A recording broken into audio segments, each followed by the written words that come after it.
Alright, everybody, and welcome, my fellow uncouth Americans. I am Shannon Nestor, the Shining Star. Do not forget to like, share, and subscribe, you lazy bastards. Thank you. History of Demons, Devils, and Gods in American Music, Part 5. After the end of the Civil War in 1865, the South did rise again in form of song and a new genre called Expressionism.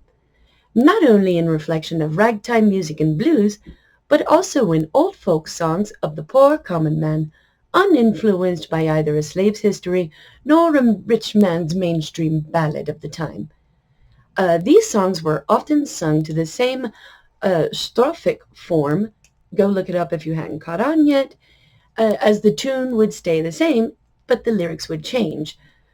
We have familiars like Old Oh Susanna, Yankee Doodle, and Skip-to-Maloo. Most of us know these as nursery rhymes like Mary Had a Little Lamb and Twinkle, Twinkle, Little Star. Sorry, I'll stop. This eclectic movement in the 1880s up to and through World War I was the lost generation, so called by Gertrude Stein to a young Ernest Hemingway after the war, which was 1914 to 1918, meaning as a reflection of those who survived the war. They had lost their old social traditions and faith.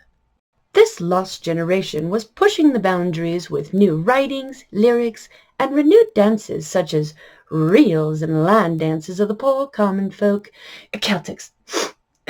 Pardon me, my smelling salts.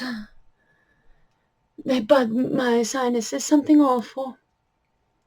Certain dances that allowed fast-paced bounding of energy was considered a gross display of a proper young man or lady, especially with the flustering of the ladies of the middle to upper middle classes, débutantes, whom were under careful radar when participating in these wild upper-class parties.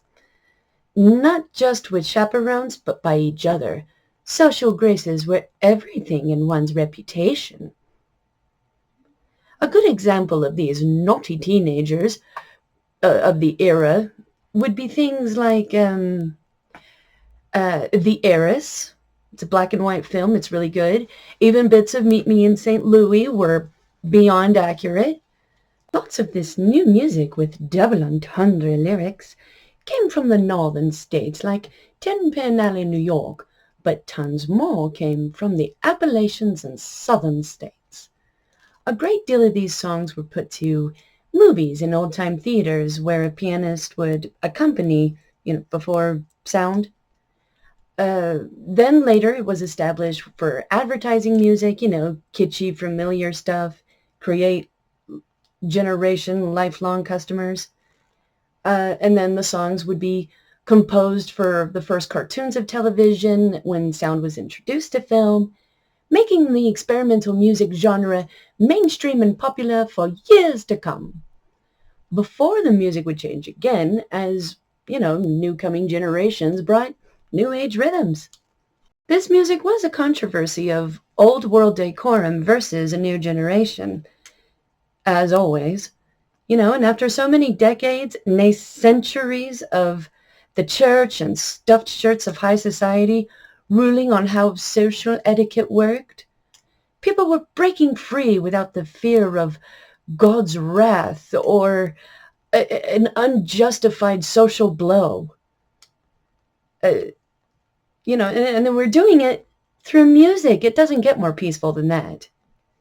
Because of this movement, musicians and other artists were no longer thought of as a lowbrow profession unless you were picked by one of the elite, buddy or whatever. And even for women, they were no longer thought of as an instant Jezebel for performing on stage.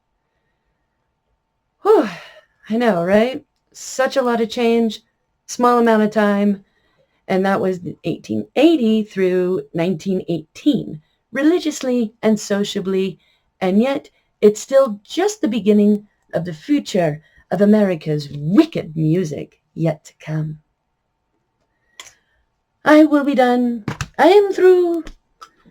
Sláinte to the eclectic movement, and for the lost generation, their loss of old world values is our gain of modern enlightenment and timeless music.